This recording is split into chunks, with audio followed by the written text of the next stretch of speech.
जय हिंद साथियों, फिर से स्वागत करता हूं अपने चैनल में। और कैसे हैं सभी लोग? आप लोग मस्त होंगे, स्वस्थ होंगे और रहना भी चाहिए।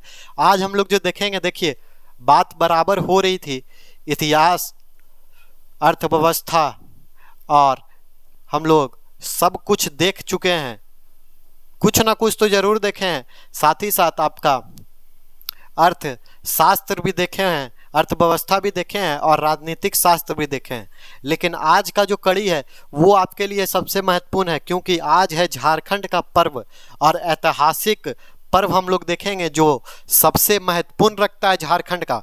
और इससे एक दो क्वेश्चन आपका पक्का है कि पेपर में छपेगा ही छपेगा, क्योंकि आप एग्जाम दे रहे हैं झारखंड का और उससे रिलेटेड पर्व के बारे में नहीं जान रहे हैं तो कुछ नहीं जान रहे हैं। तो आइए देखते हैं पर्व को, एक एक कर कर के पर्व को बेहतरीन लेवल से समझेंगे, तब आपको समझ में आएगा झारखंड भी एक ऐतिहासिक स्थल है। यहाँ भी इस तरह के पर्व मनाए जाते हैं और इससे ना सिर्फ कंपटीशन लेवल को फ़ायदा होगा, झारखंड के जितने निवासी हैं वो भी जान सकेंगे कि हमारे राज्य में कौन कौन से पर्व होते हैं और कितने ऐतिहासिक पर्व होते हैं। तो चलिए स्टार्ट करते हैं। पहले देखिए, हम लोग यहाँ पर स्टार्ट करेंगे, थोड़ा चल जाते हैं दादा के ज़माने में। और वहाँ जो अभी भी दादा या नाना नानी आप लोग कहते होंगे, हम लोग भले पढ़ते हैं जनवरी फरवरी मार्च अप्रैल मई जून जुलाई, इस तरह से पढ़ते हैं, लेकिन जब आप बुजुर्गों के पास बैठिएगा तो वो अभी भी इसी तरह से याद रखते हैं। चैत,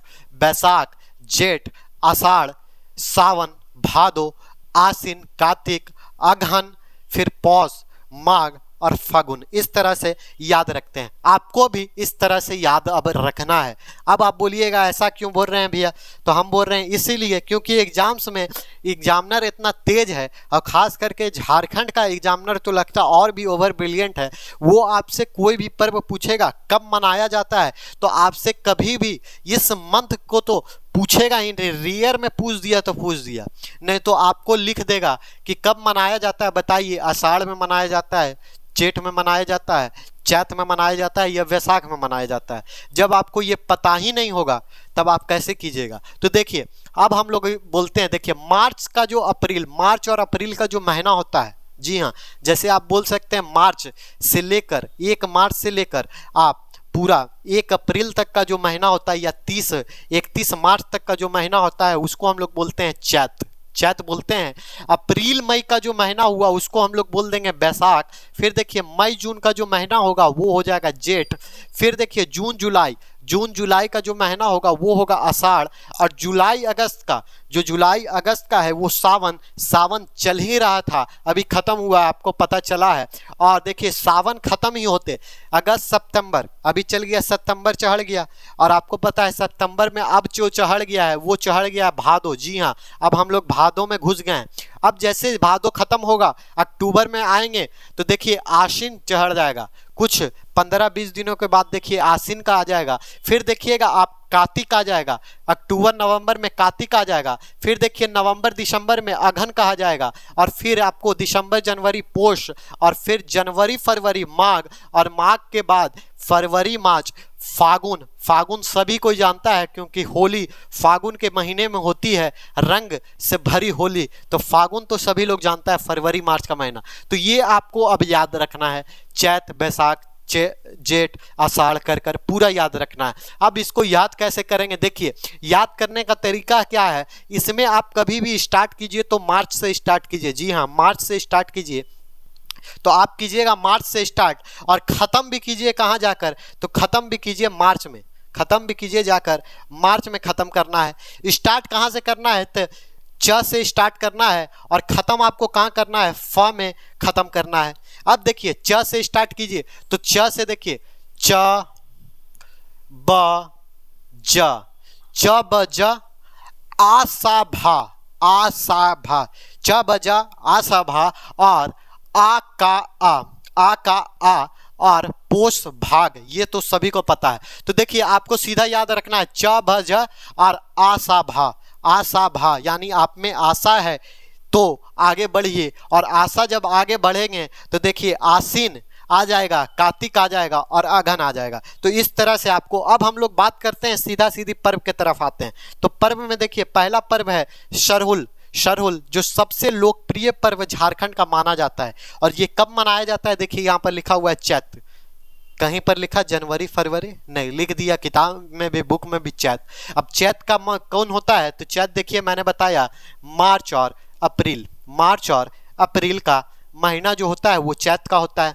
तो झारखंड की देखिए सबसे लोकप्रिय और सबसे जनजातियों का पर्व माना जाता है। इसमें क्या होता है, इसमें जो होता है भगवान सिंह भोगा यानी सूर्य को ही नाम दिया गया है जनजातियों द्वारा, सिंह भोगा, उनकी पूजा की जाती है और धरती माँ की पूजा की जाती है। दो पूजाएं होती है यहाँ पर।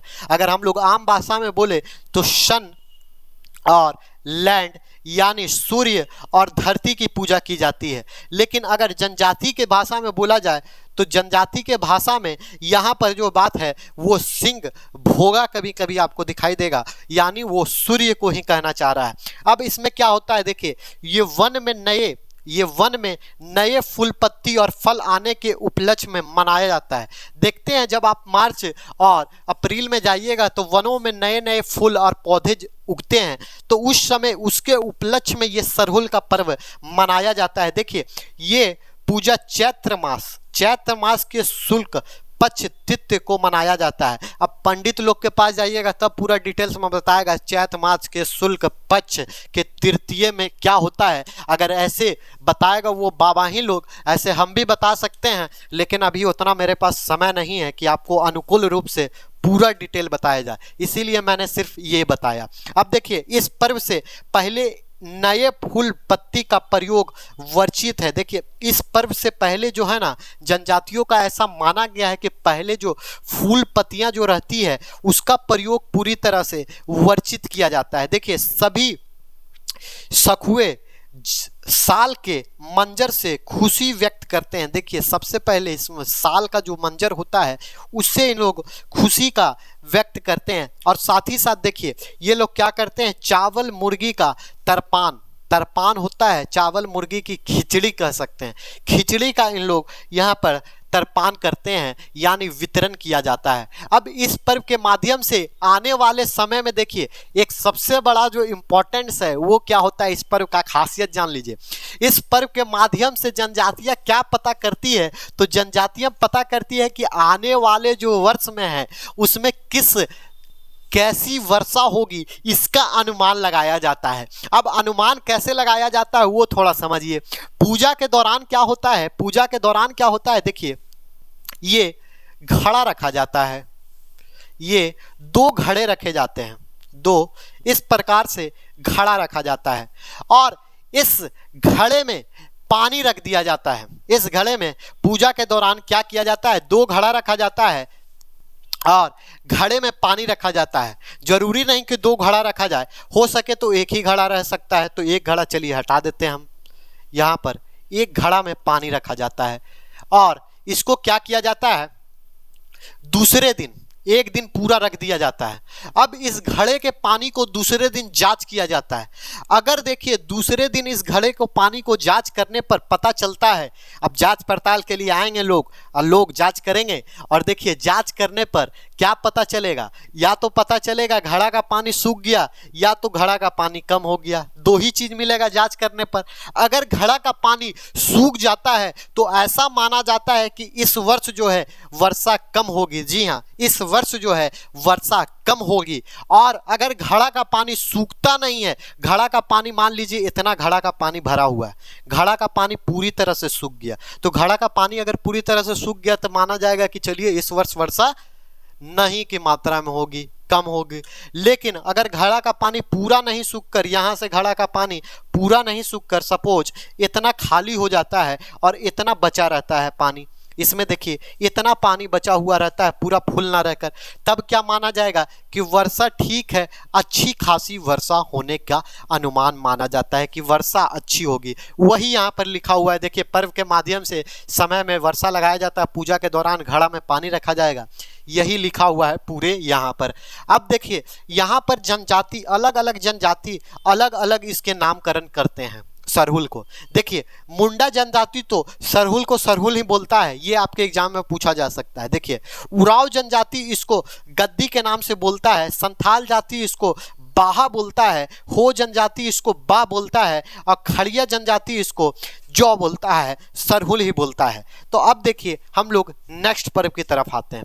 दूसरा जो पर्व है आपका है वो है मंडा। जी हाँ, मंडा। मंडा पर्व शिव आराधना के लिए किया जाता है और ये पर्व बहुत ही ऐतिहासिक पर्व है। ये एकमात्र ऐसा लोकप्रिय या बोल सकते हैं ऐसा पर्व है जनजातियों का जिसमें किसी भी प्रकार का खिचड़ी यानी ताड़ी और मुर्गी का नहीं होता है, खिचड़ी वितरण नहीं होता है, यानी तड़पान इसका नहीं लगता है। जो बोला जाएगा तड़पान जो बोला जाता है वो नहीं होता है। और ये जनजातियों का एकमात्र ऐसा पर्व है मुंडा पर्व जिसमें बहुत ही नियम धर्म के साथ किया जाता है और बहुत सारे इसमें कर्तव्य भी किए जाते हैं। कर्तव्य मतलब बोला जाता है शिव को रिझाने के लिए अलग अलग तरह से प्रयोग किए जाते हैं, अलग अलग तरफ से कर्तव्य दिखाए जाते हैं। कोई आगों में चलेगा, कोई अपने पीठ में यहाँ पर पीठ में नोल कसकर टांग कर पूरा घूमेगा और कोई देखिए इस तरह से झूला लगा रहेगा, नीचे आग जलते रहेगी, धरधराती हुई आग जलते रहेगी, इस धुएं के ऊपर झूला में टांग कर झूला झूलेगा। मतलब अलग अलग से आपको कर्तव्य यहाँ पर दिखाई देखने को मिलेगा। बहुत कोई क्या करता है, देखिए बहुत कोई क्या करता है मैं बता दूं, बहुत कोई क्या करता है देखिए यहाँ पर इस तरह से आग जला हुआ रहता है, छोटे छोटे छोटे छोटे आग के गोले रहते हैं, यहाँ पर आग के गोले आपको देखने को मिलेंगे और इस आग में एक लड़का चलेगा। तो इस तरह के जितने कर्तव्य होते हैं ना ये सभी मुंडा पर्व में होते हैं। यहाँ पर आगों पे चलना, खूंटी बांधकर लटक कर पूरा घूमना, तो ये सब होता है। अब देख लीजिए ये पर्व कब मनाया जाता है, तो अक्षय तृतीया वैशाख से प्रारंभ होकर जेठ मास तक अलग अलग स्थानों पर अलग अलग समय विधि में मनाई जाती है। अब देखिए इसमें क्या है, कुछ कुछ पदे दिए गए हैं इस पर्व में। देखिए भक्ता, भक्ता किसे कहा जाता है, जो पूजा में भाग लेता है। अब मैंने बताया पूजा में कौन भाग लेगा, जो ये सब कर्तव्य करता है ना, ये सब कर्तव्य करता है शिव को रिझाने के लिए, शिव की भक्ति में लीन होने के लिए। तो जो भाग लिया पूजा में उसको हम लोग बोलते हैं भक्ता। भक्ता नाम दिया गया पद का नाम।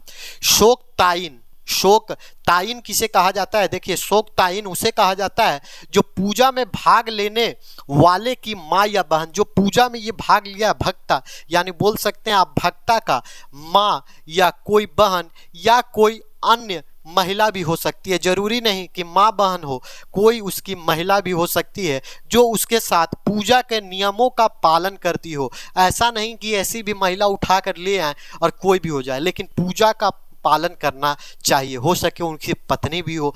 फिर देखिए एक पद दिया जाता है धुआंसी। धुआंसी किसे कहा जाता है, तो धुआंसी वो होता है देखिए भक्ता, भक्ता को अंगारे आग में उठते धुएं के ऊपर झूलना।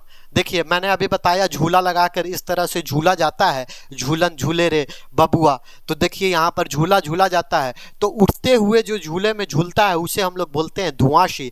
और देखिए फुलकुंदी, फुलकुंदी किसे कहा जाता है, तो फुलकुंदी कहा जाता है भक्ता द्वारा आग पर चलना, जो मैंने अभी ये बताया इसको बोला जाता है फुलकुंदी। और झूलन क्या होता है, देखिए अभी मैंने बताया था तीसरा कर्तव्य भक्ता के पीठ पर हुक लगाकर, जी हाँ भक्ता के पीठ में एकदम जोर से यहाँ पर हुक लगाया जाता है और गोल गोल उसे घुमाया जाता है। देखिए यह जनजाति का घुमाना, इसी को बोलते हैं घुमाना। देखिए ये जनजाति का एकमात्र ऐसा पर्व है जो शुरू में ही मैंने बताया था, मुर्गे की बलि और तपान यानी हड़िया और जो मुर्गे की खिचड़ी बनती है उसका प्रयोग यहाँ पर वर्जित होता है, मतलब प्रयोग नहीं किया जाता है।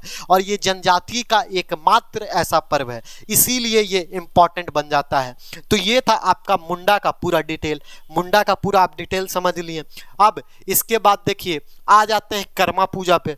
कर्मा भी आपका झारखंड का सबसे महत्वपूर्ण पर्व माना जाता है और देखिए कर्मा पर्व भी बहुत ही महत्वपूर्ण पर्व है। कर्मा के बाद हम लोग देख लेंगे टूसू पर्व और टूसू के बाद और एक दो पर्व देख लेंगे, सावन मेला का पर्व, और एक दो पर्व होता है मेडकी उडकी का पर्व, लेकिन ये 3-4 पर्व महत्वपूर्ण है। तो फिलहाल इस वीडियो में हम लोग इतना ही रखते हैं। अब आगे के वीडियो में हम लोग यहीं से स्टार्ट करेंगे, कर्मा पर्व से, और कर्मा पर्व से 3-4 पर्व और देख लेंगे। आप बाकी आपका पर्व जितना महत्वपूर्ण है झारखंड का खत्म हो जाएगा। तब तक के लिए इतना ही रहेगा। इसी तरह सेशन को लाइक शेयर करते रहिए, सब्सक्राइब करते रहिए। तब तक के लिए जय हिंद, जय भारत।